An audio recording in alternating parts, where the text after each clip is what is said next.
They say the cruelest prison is the one you build with your own hands. But for Oedipus, king of Thebes, that prison was built long before his birth, etched into the stars by the gods, sealed by prophecy, and reinforced by every choice he ever made. His story is not one of monsters or heroes, not of wars or gods. He passed the child on to another, a servant of King Polybus and Queen Merope of Corinth. At first, Oedipus dismissed it as wine-fueled nonsense, but doubt gnawed at him. He went to the oracle of Delphi, not to ask about his parents, but to ask who he truly was. Words were exchanged, tempers flared, and soon swords were drawn. Oedipus, young and powerful, struck down the man and his attendants in a rage. He had no idea that the man he left bleeding in the dust was Laius' true father. Fate, in its quiet cruelty, had already begun its work. But the oracle didn't answer his question. Instead, it gave him a prophecy of its own, one that made his blood run cold. He interrogated everyone,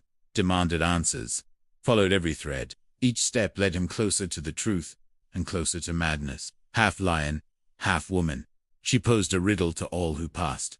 What walks on 4 legs in the morning, 2 in the afternoon, and 3 in the evening? Relieved, Oedipus believed he had cheated fate. He hadn't killed his father, after all. But the messenger had more to say. Polybus wasn't his real father. He'd been adopted. He had married Jocasta, his mother, and fathered children with her. The prophecy hadn't been avoided, it had been fulfilled to the letter. He no longer called himself son, or husband, or father. There, old and frail, he found a strange kind of peace. He was no longer crowned. He was just a man, waiting for the end. And when the gods called, he vanished not with agony, but with grace. It shows us what we are, no matter how we try to hide. And sometimes, even when we do everything right, everything still goes wrong. Not because we are evil, but because we are small. And the universe is vast, and some stories are older than time. They say the earth swallowed him, or the heavens carried him away, as if even Olympus was humbled by his suffering. He was a king brought low, not by sword or rebellion, but by truth. And in facing that truth, in owning it, in suffering for it, he became something more than a man. He became legend. He was a curse-given Schaefer, a man destroyed not by malice, but by fate. And yet, the people of Thebes did not hate him. They pitied him, for who among them could say they would have chosen differently? The messenger had once carried him as a baby, his ankles still scarred. When Oedipus found her, he didn't cry. He didn't scream. He took the pins from her dress and drove them into his own eyes. He had seen too much. He would see no more. Proud, passionate, flawed.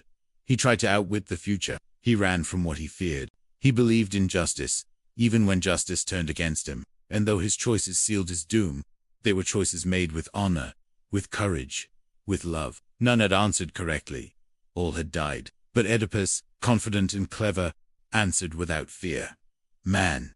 Under pressure, he confessed everything, and the horror unraveled in full. Crawling as a baby, walking on 2 legs as an adult, and using a cane in old age, the Sphinx, defeated by his answer, threw herself from a cliff.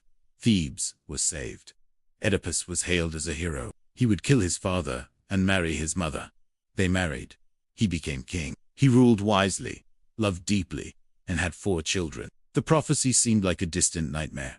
Surely, he had escaped it. Crops failed. Babies were still born, and the people cried out for salvation. Oedipus, determined to save his kingdom, sent his brother-in-law Creon to consult the oracle. The answer came back with grim clarity.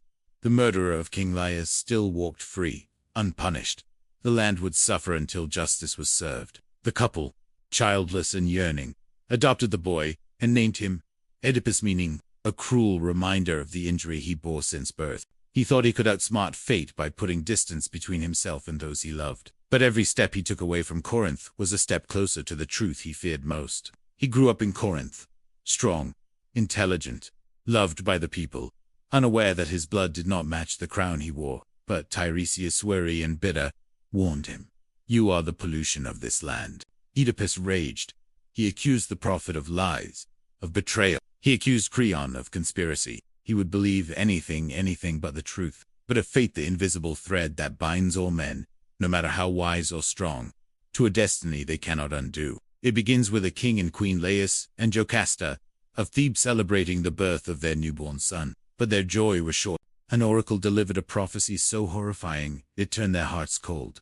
Their son would one day kill his father and marry his mother. Terrified, Laius took the infant, pierced his ankles with a nail, and ordered a servant to abandon the child on the slopes of Mount St. The child was meant to die alone, unnamed, forgotten. But fate is not so easily defied. The baby was found by a shepherd who couldn't bear to leave him. One day, a drunken man at a banquet muttered words that cut deeper than a blade. "You are not really your father's son." Horrified, Oedipus fled Corinth, believing Polybus and Merope to be his true parents. On the road near a narrow mountain pass, he encountered an old man in a chariot, blocking the path. Oedipus continued on to Thebes, where the city was under siege not by armies, but by a monster, the Sphinx. The people of Thebes offered him the crown and the widowed queen, Jocasta. But fate doesn't forget, and it never forgives. Years later, Thebes was cursed once more, this time by plague and death. Oedipus, noble and righteous, swore to find the killer and bring him to justice. Unaware he was hunting himself, he called for Tiresias, the blind prophet, to speak, but the truth was patient, and it was closing in. A messenger arrived from Corinth to announce that King Polybus was dead, and Oedipus was now king. Another shepherd was Simondus, same man who had spared the infant Oedipus on Mount St. Oedipus had killed Laius, his father, in a moment of rage. When Jocasta realized the truth, she fled to her chambers and hanged herself. Blinded, bleeding, broken, Oedipus begged for exile. He no longer called himself king. He wandered until he reached Colonus, a village near Athens, where he was given refuge. Oedipus's story has echoed for thousands of years, not because he was a villain or even a hero, but because he was human. He teaches us that fate is not a punishment, it is a mirror. The tragedy of Oedipus is not in his fall, it is in his effort, his fight, his refusal to surrender. And legends never die.